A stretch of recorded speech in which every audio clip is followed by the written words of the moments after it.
Jim White, also ex-UGL, and doing a lot of different things, going back into the 70s.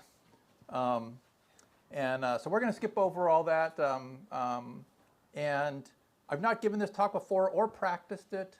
And there's way more material than we're ever going to get to. So audience participation to steer to interesting points is welcome. And so just for point out, so what you're looking at here, this is a Jupyter notebook.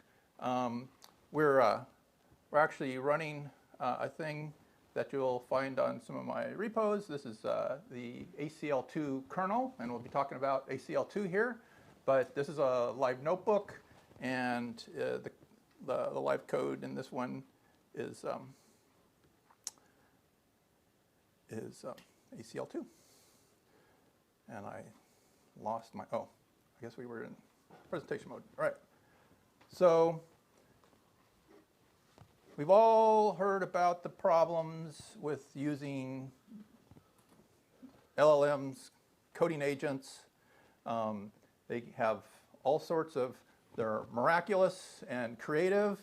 At the same time, they are guaranteed to only have a distribution of behavior. You cannot, through any amount of prompting, guarantee that you will get a particular output for any particular input.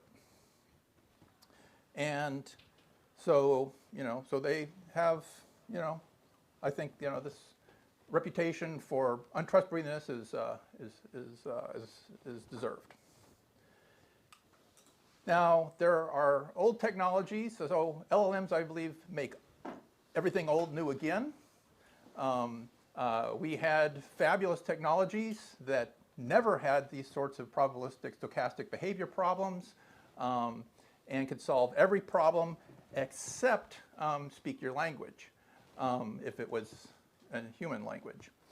And so rather than trying to solve all problems with LLMs, which have guaranteed unfortunate behavior in all kinds of situations, let's use tools that where you want to be sure that you get a particular kind of behavior, that's the behavior you get.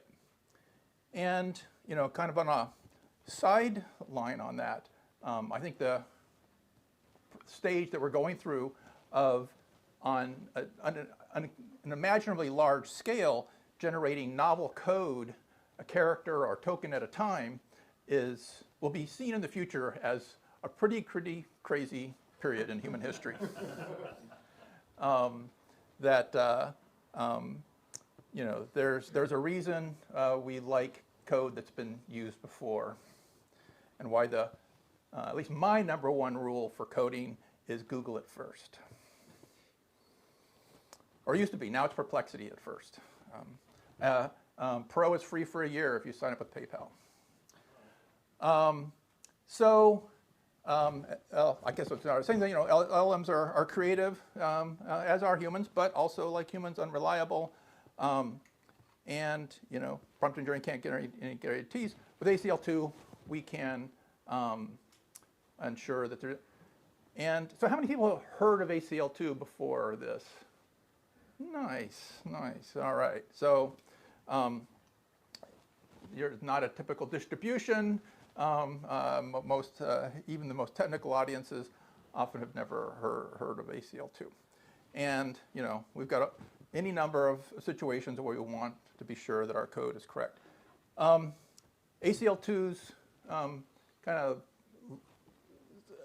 big splash into the industrial scene was in the wake of the infamous Pentium FDiv bug. They did not use formal methods, and cost them $500 million in 90s money, when $500 million was real money. And this scared AMD to head across the street in Austin to talk to Jay Strother Moore and the boys to see if they could, quick as a bunny, whip out a verification of the div operator in their floating point unit before it shipped, before it went to tape. And then subsequent to that, they've funded all kinds of further work, including the full IEEE 754 spec and such things. And you know, like I say, this is the slides notebook in the repo, so you can get to all kinds of these details down below. So what is ACL2? A computational logic for applicative common Lisp. That's functional, as in the applicative subset of common Lisp. This is, and the term applicative, even though people usually say functional, this comes as a term from the lambda calculus. Apply, it means taking a function and applying it to some inputs. And it's both a programming language because the core operations of it, the structure of your definitions are common Lisp. But then it's also a automated and interactive theorem prover.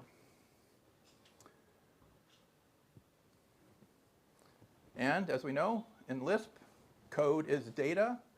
And this is, again, no surprise to Lisp users, but to most of the prover world out there that are usually built on mathematical foundations, the idea that function definitions are a data type largely doesn't exist.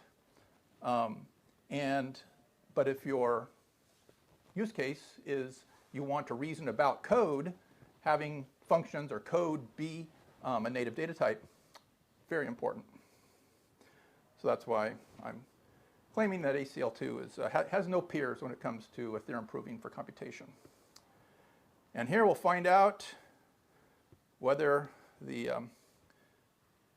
demo spirits are with me, and we will run some code right here. And so this is the Quine expression written without any macros. That's why there's all these annoying conses and nils. List is not a function because it has an indeterminate number of arguments. Functions can't have indeterminate number of arguments. So while ACL2 has full support for the list macro, I didn't want to bring that into here. And having done that, we get what we expect, which is having done it. So, and here we need to bring in some predefined library of books, or what they call them in ACL2, proof books. And so, I probably already ran it in this environment, so it's redundant, but if I hadn't done it before, it would have loaded it now. And so this is to bring in the definitions we need for those for the functions for eval and apply and these things. And so the Quine expression works as we expect it to. If we run eval and the function is the Quine expression, and this is not arguments, this is the environment in a lambda expression or X expression. The arguments are in the expression as opposed to apply, where they come in two pieces. So here we're using eval, because this is kind of the classic way. If you go to the website where we're linking some of these things, you'll see an apply version of this. But here, we've just run it one time. We see that they're true, but we're not promised anything. If we didn't know that this is a pure function, it doesn't depend on anything external, or so we don't, we don't know anything about it. Maybe there's some other variables and things. So if we say theorem or def theorem, I'm not sure why it doesn't say def theorem. It's not named. Huh? It's not. Oh, not named. That was very good. So I should also preface this by I am an ACL2 noob. I've been an ACL2 fanboy since the early 2000s, or maybe before.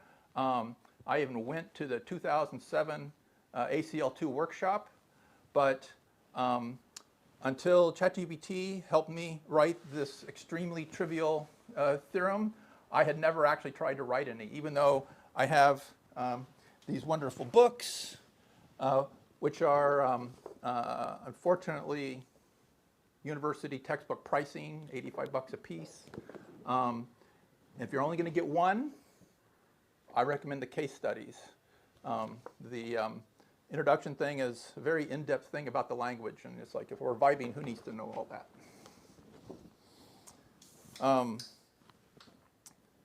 Yeah, not named. Good catch.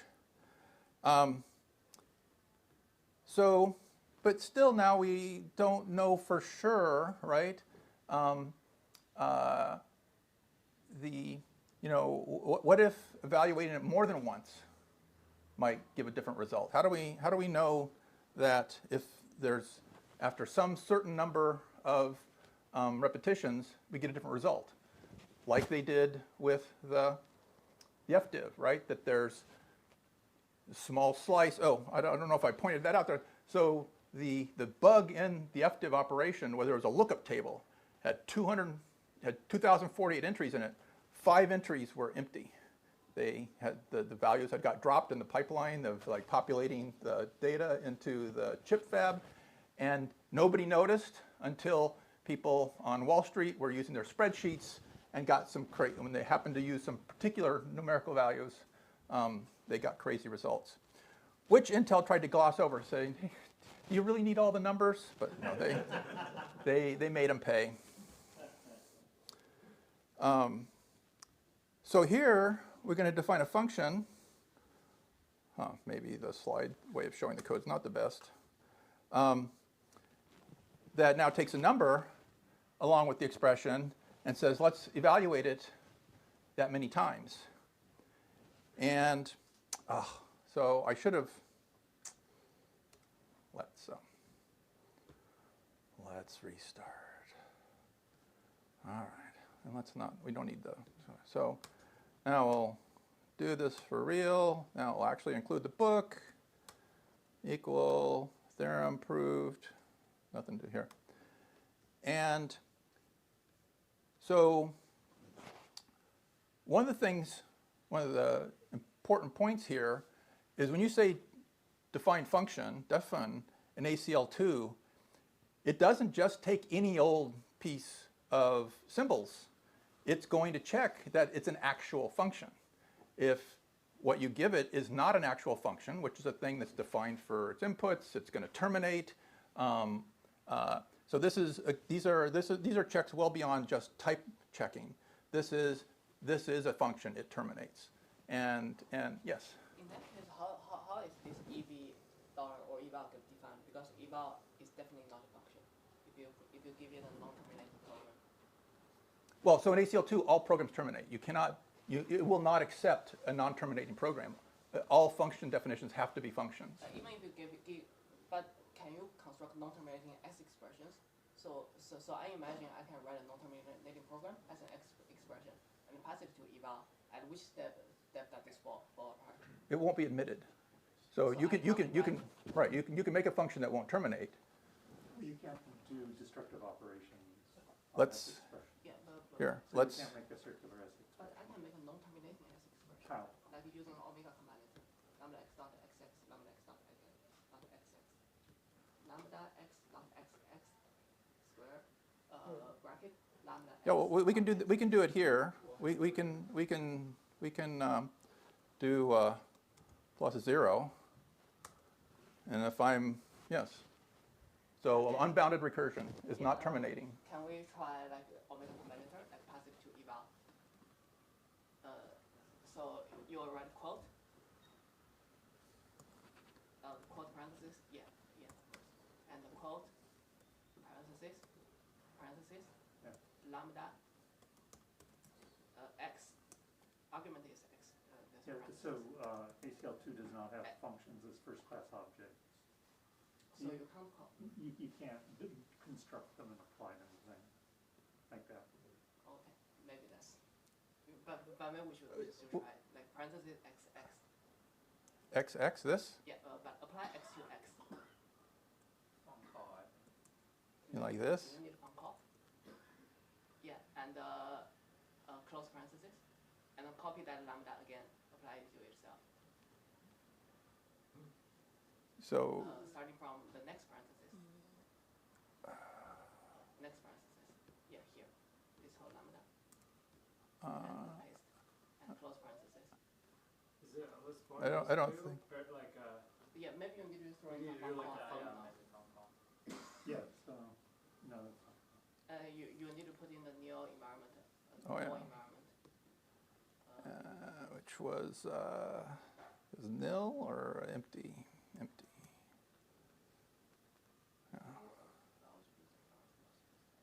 Yeah, maybe you need to could throw you in do some like func a call. function that, is like fun call XX Yeah. instead of XX? ACL2 is basically first order. It's not, it doesn't. It is first order, yeah. Yeah, but So whatever that means, I don't know the all the formulas, but I do know that there's a lot of discussions about first order and higher order. This is a first order logic system only. what happens if you put in func call? It would need to be included, and Something like this in And before that, roster. we would have to include the right book. you need a func call before that as well, like the first sentence. I would have to ask Chichi. So I can't do. Oh, let's see. So we could go in. So that's other big part of the story. So I can't write ACL2, and I don't expect anybody to. The number of people who, yeah. I can relate. What version of Common not Lisp? like Is this using SPCL? Or? Yeah, so this is running on SPCL. So Quick question does SPCL work with Jupyter notebook cells like out of the box? functions. No, I made this. Intrinsically first order. Yeah, there was. So So and there's lots of links. If you follow the, and somehow we've lost I lost my it's very limited. local host. And it's well documented. Oh, we're in full screen. That's why. And in order to do that, that's so that the proofs. Let's exit full screen for a moment. So that QR code goes over to here. It's got lots of information about how to do things like run this stuff.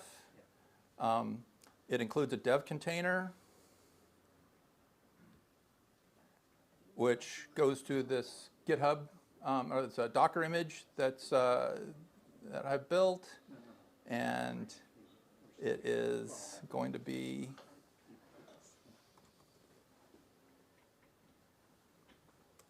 not that one, but nearby. ACL2 Jupyter. And you can go into here, go to code spaces, and just say, create a code space. Oh, I didn't quite really want to do that. Anyhow, it'll be running Jupyter with ACL2 kernel in it. It's kind of large right now. It's 6 gigabytes, so it takes a while to load. I think it can be smaller, but it'll take a while.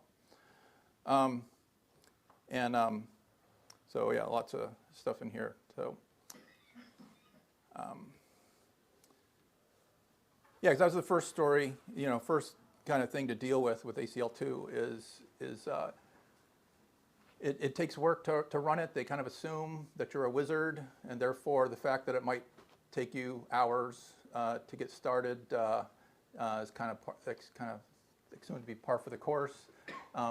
I obviously don't want, I have big visions for ACL2 to go beyond this stuff. So anyhow, what did I do wrong?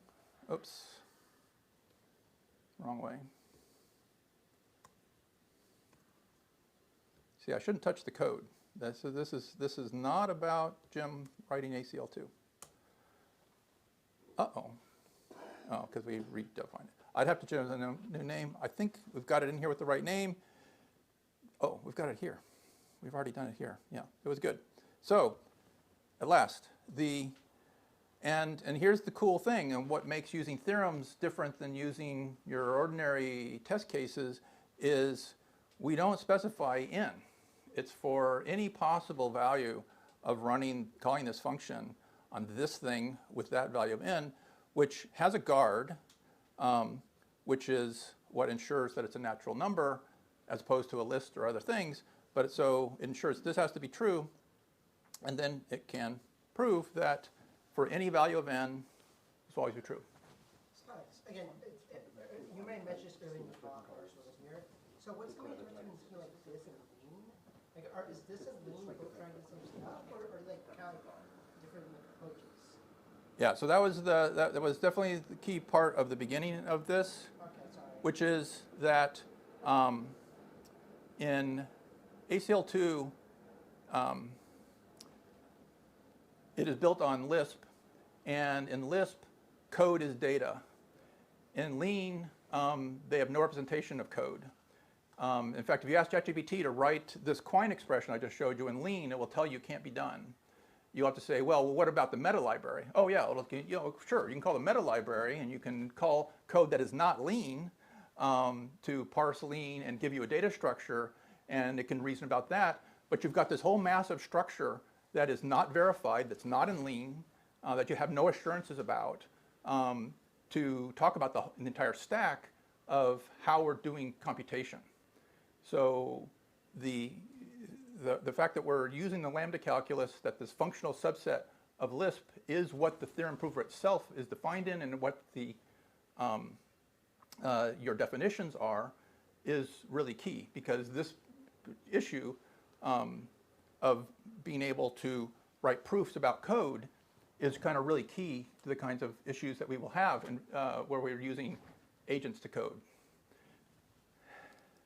I think, in fact, so maybe ChatGPT wasn't understanding link. Maybe ChatGPT hallucinated something about the link, but I think from, like, in my opinion, Lisp and the Lean are two very surprising, like, optimal point of homogeneity. So in Lean, there's a syntax data type that you can represent the Lean code. It's an external library. It's not part of Lean. And it's not written in Lean. Lean's written in Go or something like this, or Lean is written in Lean. Sorry. it's meta library. It's not, right? It's largely written in Lean. There's a small kernel for checking your trusted computing base, like checking attack theory. But I think maybe 90% or maybe more of Lean is written in Lean. So Well, I know they're working on complib. They started that late last year in order to provide the functions you need to write computational proofs in Lean, and they forecasted that they will have it ready next year. So I'm not a Lean expert, so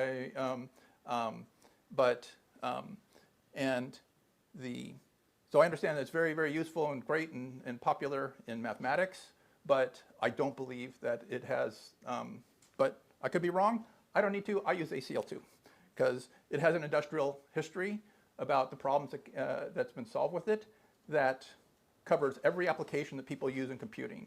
The only problem with it's been so hard to program in these formal methods that it's only been applied to problems where people had basically at risk the equivalent of $1 billion. Otherwise, it's too expensive, too time consuming, there's too few people who can build it. And in the commercial world, we've never been, people aren't willing to do that. You ship your slop to the customers and then they tell you what bugs to fix. And with the point with AI coding agents, I believe they're going to raise the bar to where this level of formality and trustworthiness will be done for all code. That there will be no reason to run code that does not have theorem proofs and where every computation is proven.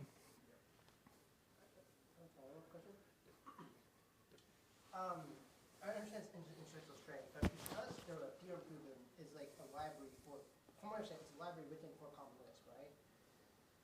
Right. Is there, sorry, I ran up all the way here from the bus stop.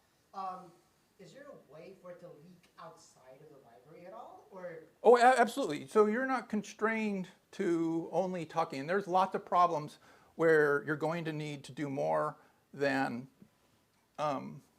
use functional constructs. This is an order. Let's get into more stuff.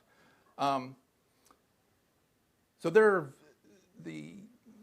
like say the history and the material, the resources, and what's lacking in a lot of ACL2's information is it's not accessible, it's not easily understood, it does not have tutorials that are useful, including the fact of being able to start using it easily. I just happened, I've had these books for quite a while, but in preparation this sec, I checked out chapter 15, Compiler Verification Revisited, where, and this is work done in 1999 of researching what can be done about what's known as the Thomson Trojan. You know, what do you do? This was part of his Turing talk. What do you do if your compiler has a Trojan in it, and what are you going to do about it? Because if your compiler has something that on this particular value, the otherwise benign program gets root access, you know, what are you going to do about it? And what this paper goes into is it shows that if you have a trustworthy compiler, then you can use that to help check other compiler implementations. But you can't just do surface syntax checking. You can't just check the logical constructs or code that you are verifying. You have to be able to do this on your compiler too. And you have to know that what it generates, that your behaviors are preserved. And so that he works through this, and the code is in the ACL2 community books. He's got several very explanatory publications on this, including some later updates.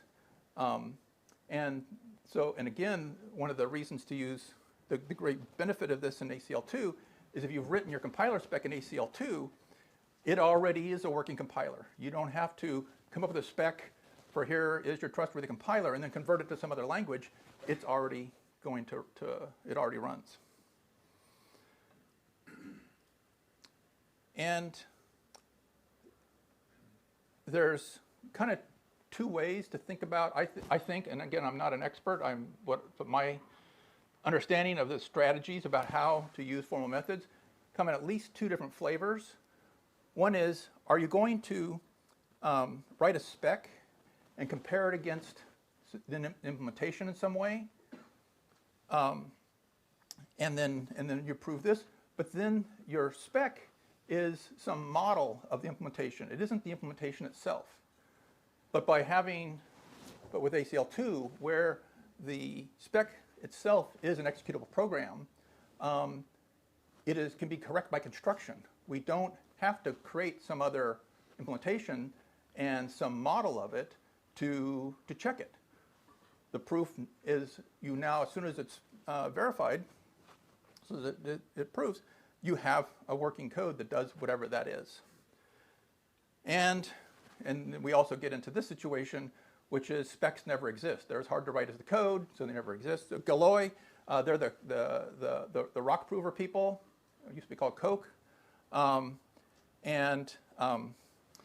they have a lot of experience trying to sell formal methods to companies, and it's a tough row to hoe because basically they have to have a lot of risk to justify the expense. And so I'm not an expert for proving, so I'm not going to go into that. But the big help, because very, very timely, because I had gotten that ACL2 Jupyter thing running, and then shortly afterwards, Mike Dodds, he tried, he's worked with Coke, and so he asked the question, can Claude Code write ACL2? I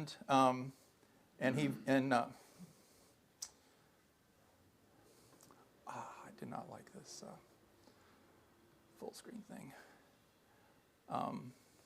Let's do it this way. No, I just undid that. Oh, press and hold, escape will do it. All right, because I have to do it this way. I think I've already got this up here, one of these. This one, induction basics. He's got a couple experiments, one in arithmetic, one in data structures. And so Claude Code wrote these ACL2 files.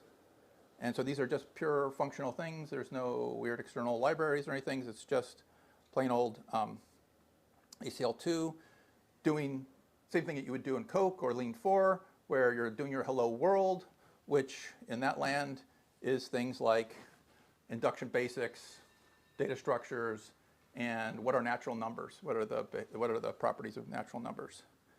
And So what this is showing, so I added this conversion script, and there's a make file that will take all the .lisp files in here, convert them into Python notebooks. Again, you can launch this in dev container, run this yourself. And while we're here, it's also linked later in the slides. Ray Myers, he's the chief architect for OpenHands, the best open source coding agent.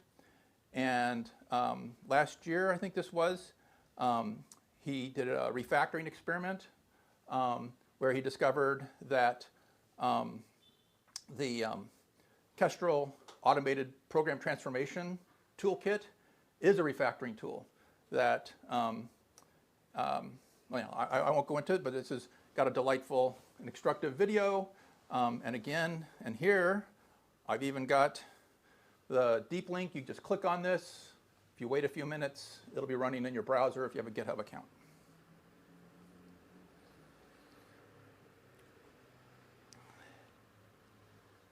And so we looked at the Quine. I guess I'll dare to get in here. Is it gonna? Okay, yes. Remembers where we were. That's nice. So ACL2 has been used in a lot of industrial applications. You know, after the big win with solving problems with floating point units, they've been paid by the chip makers at various stages to come up specs for the various different machines.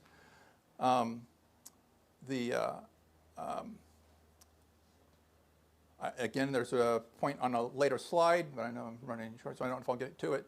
So this x86 spec has been around, again, for like 30 years, or 25 years at least. And in 2024, it was used, a student at UTech Austin has done the changes so that it will boot Alpine Linux, or is it Arch Linux, whichever one, boots Linux. And I saw a post on the ACL2 Zulip like November that it now also handles networking. And the change to get networking to work was a one-line change to replace some nil with some defining a piece of data. And again, I don't know exactly what the competitive landscape is on formal specifications being able to run operating systems, and this is x86, but again, like I say, they've done this with JVM, PowerPC, just as how old these things are, MIPS.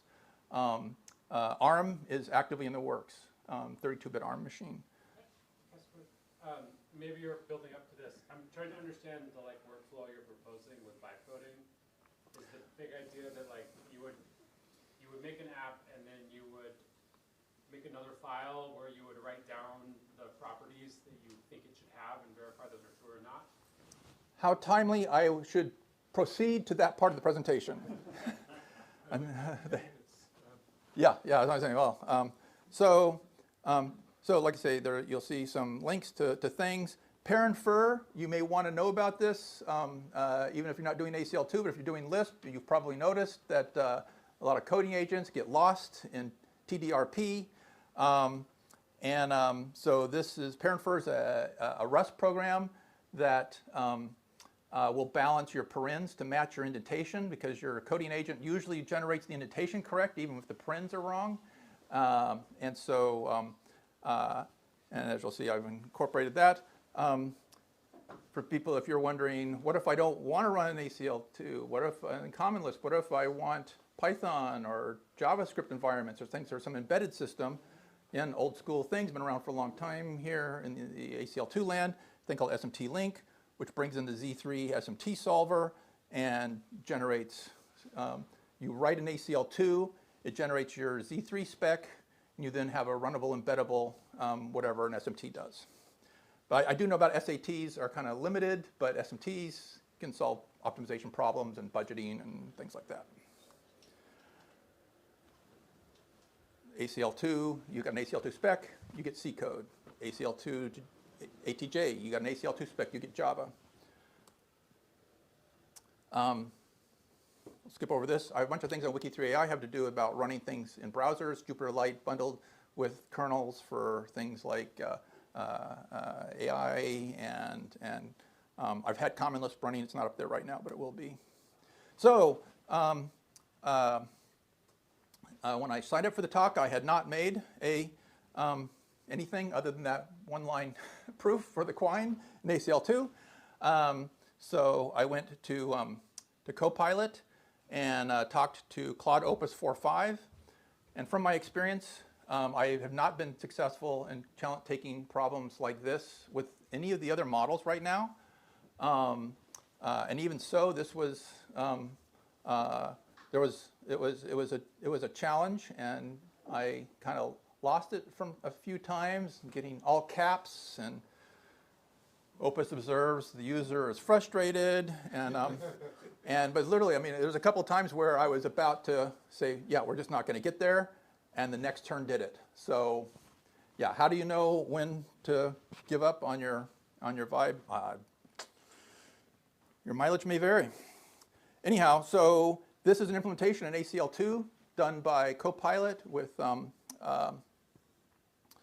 4.5, implementing the React agent. And it has not only talks to LLMs, but it also runs MCPs and evals ACL2 code.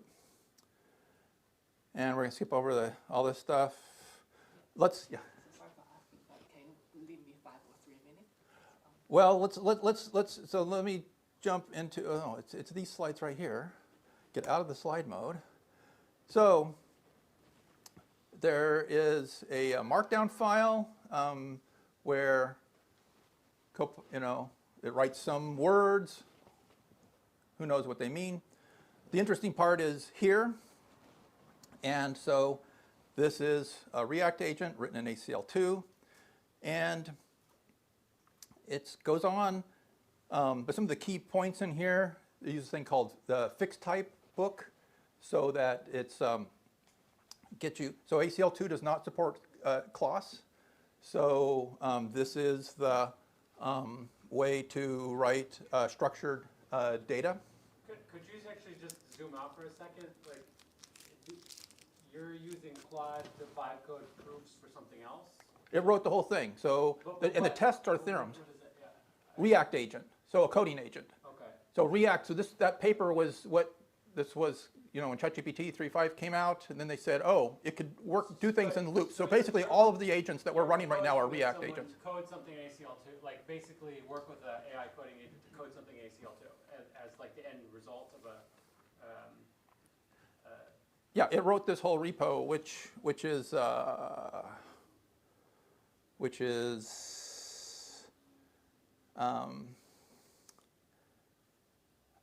well, we don't give a line count number. It's a lot. Yeah, can I ask a hard Sure. question? If the specification is written by AI, how do you trust your specification is correct? So that's what Theorem Driven Development is about. You do need to read something. Well, you don't have to. So I predict a lot of people, and the vibe mode here is you look for the green light. You see QED, all the things are green. If you don't read the theorems, well, you're vibing. But I think we're going to see that forcing the agent to go through the process of building theorems, much more comprehensive tests, which they are pretty reluctant to do. In most cases, it's some work to get your coding agent to write tests at all. They routinely do things like, oh, let's stub out the code that fails, and look, and then at the end of the script, you pronounce all tests pass, and then your top-level coding letter proudly announces ready to ship to production. So, but the other part about this is, if you read the theorems, you don't have to read the rest. You only have to read the definitions that go into the theorem. You don't need to read all the code. Once you're satisfied that the theorems are what you want, and you have to read other things. So here's at the bottom of this. So here, we're jumping ahead 2 minutes. So, you know, its final thing is, so there were things about the tools. You must have the right permissions. You must have the right amount of budget. You must have the right amount of tokens available. And what this says is that each step that you've run of your React agent, the state that you get is, you start with a valid state for your React agent and you end it on a valid state. And that means you can confidently run this loop, and assuming you put in suitable termination conditions around all this stuff, like if you read them here earlier, there's things like step limits and budgets and confidence estimation of the LLM. It's like, you know, should we do another turn, or is your answer good enough? These are all checked by these theorems, and there you can read them, and you don't have to read everything else. Yeah. Thank you. The thing that you want to go to is, you know, check out the verified agent. There's links to many things, and it will run in your browser. And the first version of this was built to run against LM Studio, but of course, in the preparation of this talk, I don't have my Studio with me, so we added OpenAI support. So you'll see in the LLM client stuff that it can run. It runs against. You can configure it to run with OpenAI models. And if you look at something like Chat Demo, this is a static test demonstration of going through the turns, a few turns of interacting with the agent, and it captures all the outputs. Thanks. Awesome, right. I want to thank Jim and Mike both, and also Huma and Forge for hosting us.